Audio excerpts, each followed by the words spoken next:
The two, obviously, first one is well-being, and I want to split them into functional and emotional.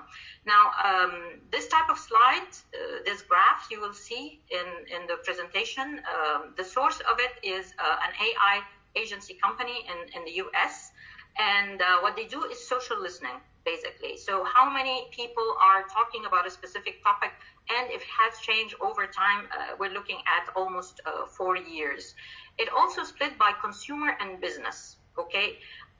You will find there is sometimes conflicting between consumer and business, and I think this is important because in some cases, you as the leader of your industry, you have the obligation to drive the markets, and therefore you have a voice in the social media to speak about what are the new trends and what you, I mean, in a global sense, okay, holistically, not about your brand specific, yeah? And of course, the interest of the consumer. So if we're talking about health and self-care, as you see, it has been growing with COVID. I mean, that's an obvious one. And the word is beyond just well-being. It's self-care for myself and for my family. It's maintenance. I don't want to be sick again. Manifestation of this, the obvious one, of course, is OTC. It's going like mad.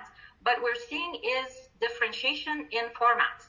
So there's a trend now away from pills, but more into gummies, which are more receptive to kids. There's powders and there's shots. Dietary supplements, I have only sales from the US, but you see gummies, for example, have moved on to grow to 13% versus 6%. The regular suspects like, supplements for sports and keto diets are still mainstream.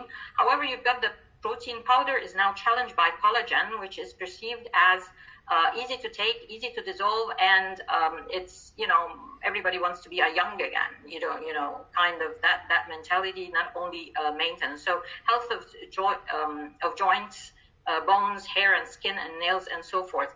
Probiotics is huge along with immunity, and we're going to speak about probiotics specifically later on.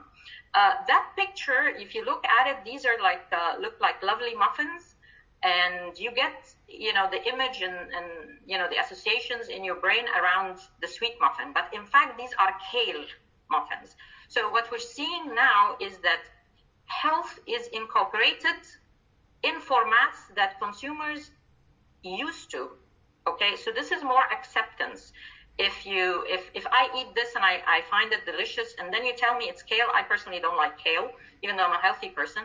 But then I'm like, oh, okay, that really tastes nice. Now I'm changing my perception about kale and the look, because at the end of the day, we do eat with our eyes.